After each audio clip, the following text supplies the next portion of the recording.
Have you ever found yourself setting a goal, but not quite sure on the type of actions that are necessary to hit that goal?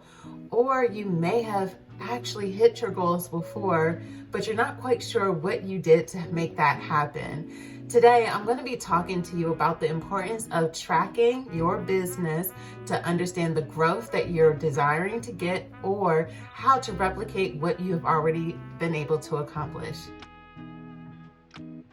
Welcome to my channel. This is Jessie with Green Eyed Ambition, where we talk about systems and business tips for food and event professionals. I'm super excited to be doing this video for you today because I've been on this series all about goal setting.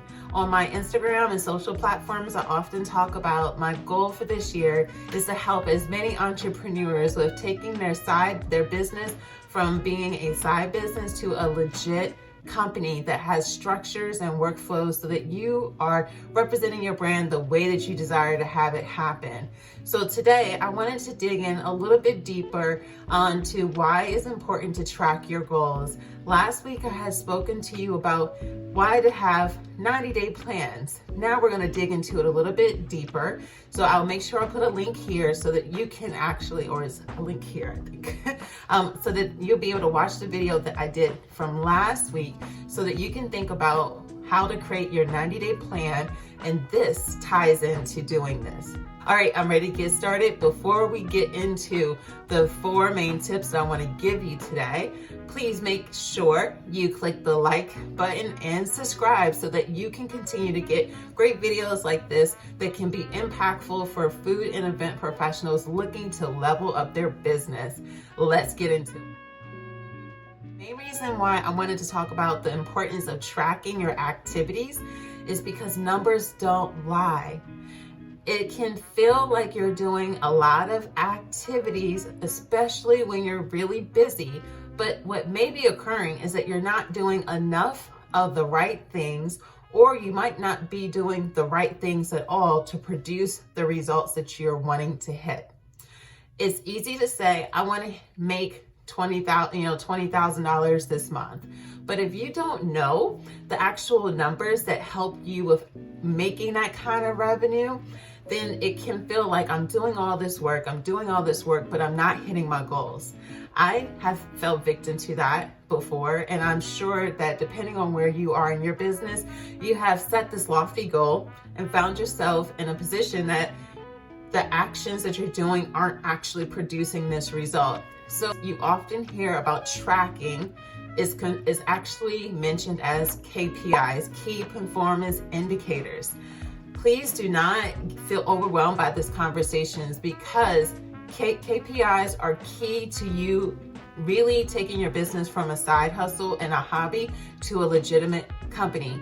Because when you know your numbers, you know exactly how healthy your business is, and then you also know what activities and actions you need to do to be able to hit the numbers that you're wanting to actually accomplish. Why is it important to actually track your numbers?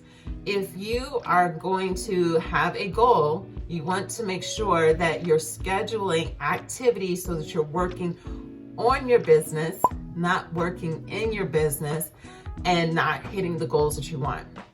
I really emphasize the importance of that on my platform, and I also share this on my Instagram page. If you're interested, I'll have the link in the description because I feel like this is something that's extremely important because we can focus in our industry very heavy on our skills, but we're not focusing on the importance of having structurally sound businesses. So I wanted to make sure that today I'm talking to you about why to track so that you know what are your indicators to be able to have the success that you're desiring in your business.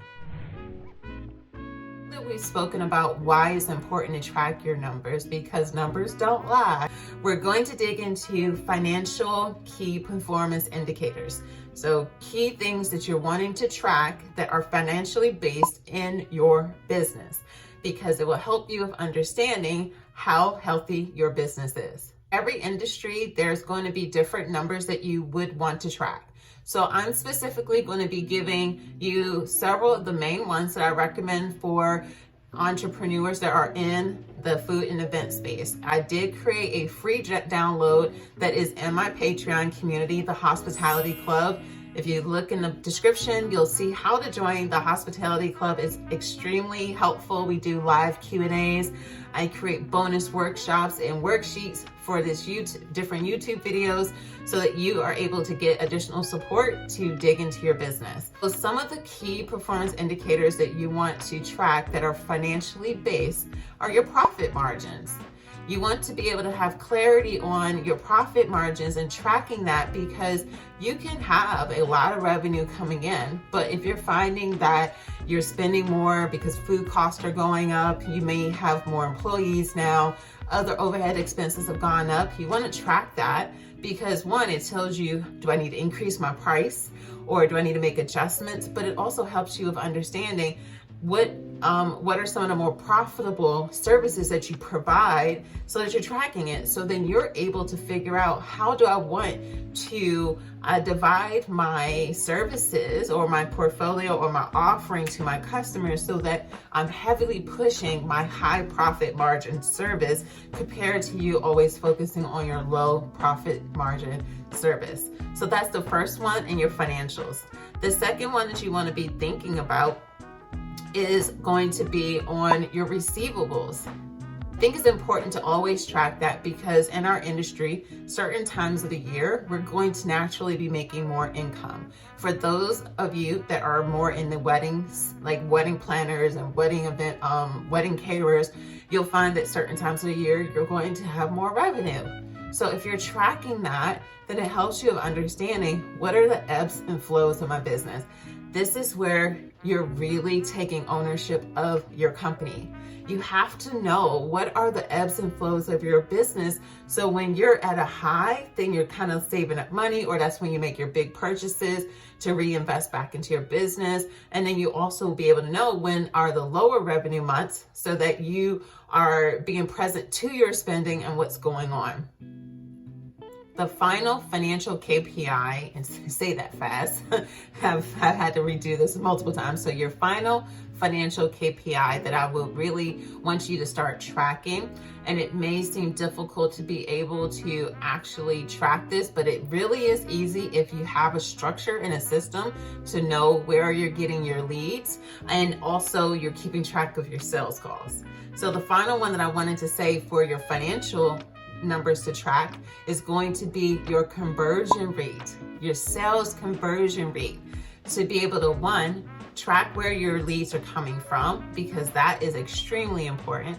And then once those people are getting into your customer relationship management system, so your CRM, how many of those individuals are converting to sales, so that you can then know not only how many people do I need to speak to convert someone into an actual customer, but also what is the average sales amount that I'm getting on a booking. It's important to know your average, because when you are forecasting, which I have done another video about before, if I can find the link, I'll make sure again, I click it at the top so that it comes up at this moment, about forecasting. So when you're forecasting, then it'll help you of understanding, like, okay, my average event is really doing around $2,000 in sales. So if you're looking to have a month of revenue that's $20,000 and your average is $2,000, then the goal is to get 10 customers. So then you have to think to yourself, based off of the numbers, because we're tracking our sales conversion rate, if it takes you doing 5 consultations to get 1 booking, if you're looking to now get 10 bookings, if it takes 5 sales calls to get 1, that means you will have to do 50 calls, so it's 10 bookings. Again, it's numbers, it's math, and don't stress yourself out about it. But it's important to know these numbers, because if we're not aware of the numbers, what we'll do is we'll feel like every sales call is going to be that call. It very well may be, but if you know that your conversion rate is like 1 out of 5, you will give all 5 your best, but you know that the average is 1 out of 5. So you're not like after 2 calls, like this isn't gonna work because you haven't hit your average to be able to get the result that you want. So this is why knowing your numbers helps you of understanding, am I doing enough work to get the results, and how do I improve? Because if your conversion is 1 out of 5, you can improve your sales process to make sure that you're getting more qualified leads into your funnel. Your conversion is 1 out of 5. There are ways to improve that so that it can be maybe 2 out of 5 or 3 out of 5. So that way you know that it doesn't require more calls to get the same kind of result. I did create a worksheet that gives you a list of other KPIs that are helpful to track within your business so that you can know how financially healthy you are. Now I want to talk about your non-financial KPIs. These are going to be things that are not naturally associated to your bookkeeping and your financial records. So I wanted to give you a few different types of non-financial KPIs that I do highly recommend for you to use to track the success and the health of your business, but also to understand for you to be able to look at how can I actually have more consistency with my business because I'm tracking the activity that is being done so that you can actually get the results that you desire. So the first non-financial KPI, it all comes down to social media. So a non-financial way to track your social media is knowing, okay, if I do this amount of posts, this amount of people are coming to my Instagram page. Out of this amount of people, they're actually clicking the link in my website, because we're not just trying to get likes, we're trying to get people to sign up or purchase something by clicking on the link in our bio. And that way you're tracking how much activity is happening on your social pages every month. But not just that, how many of those people are converting to customers, which brings you back to our first section about the financial KPIs. But for the non-financial, you want to track how many people are coming onto your social platform, and keeping track of that so that you can, again, see if you're growing, if you're getting more traction, if it's producing more results. Second one is actually tracking your website. Seeing how many people are landing on your page, how many carts are staying open, how many people actually are purchasing. Those are going to be great ones to keep track of, because if we're not getting people off of your social platform and getting them onto your website, what's the point? The whole point is not to have people just on your social platform. The point is to be able to cultivate a community that people are able to decide if they want to like, know, and trust you, so that they can then decide, do I trust this person with giving them money to pay for a service? It's not just to have people on your social page. So you want to track your website traffic to be able to see, are they coming from a certain area? How many views am I gaining? How long are they on my page? These are analytics that you can easily find on your website provider. The third one to think about is customer retention. You want to track that. Retention is key. I feel like I always say this is key because it's all so very important. Retention is key, because if we're always having new people come into our funnel, but then what happens is that we're not getting them to come back, that's a problem. There's a huge problem. So you want to be able to track how many people are not just working with you once, but how many are coming back to you. But also, if you can track, if you have a referral program, how many of your clients are actually sending you referrals? These are things to track. So when you're looking at, this is why when you're looking to say, I want to get this amount of clients this month, you can sit here and think, okay, I know that I can get this amount of referrals from my client base. How am I going to re-engage them? How am I going to connect with them? Again, you have much more clarity on what you have available to you. And the final one for a non-financial KPI is going to be customer satisfaction. I am super big on getting testimonials and surveys. I teach this all the time in all of my coaching programs, that it's important to make sure that you are doing a closing survey. Don't just go by when they're at your event and they say, oh, this is so good. Okay. Because one, everyone's not confrontational. So if there's anything that you can work on, they may not always feel comfortable to say this. So this is why I like for people to do surveys or a questionnaire, is because it will be able to let you know, like, what are some areas you can improve on. And then two, you can have a section that they're giving you a testimonial. So I love doing offboarding surveys so that I'm getting a chance to find out, did they think we were timely? Could we do better with our communication? Would they recommend us to someone again? Did we exceed their expectations? These are all important questions. With goal, you'll be able to know, if I can get this amount of new clients into my funnel, I can then possibly get this amount of referrals that can then lead to this amount of sales, that can lead to these amount of repeat clients.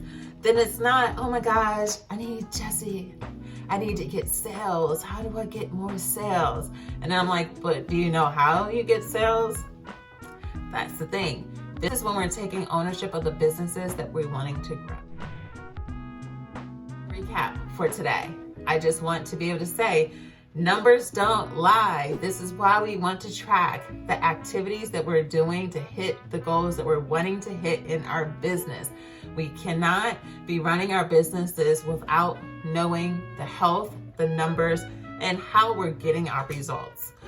So I was able to break down the importance of understanding the key non-financial and the key financial KPI tracking information that you really want to be able to start keeping track of within your business. I hope that this video has been helpful for you. If you are finding videos like this impactful, please don't hesitate to click the subscribe button and like and share. I look forward to being able to produce more videos like this. Please comment below and let me know, like, what are your thoughts? Has this been helpful? Are you feeling overwhelmed? What are your thoughts? Please let me know. I'll talk to you to the next time.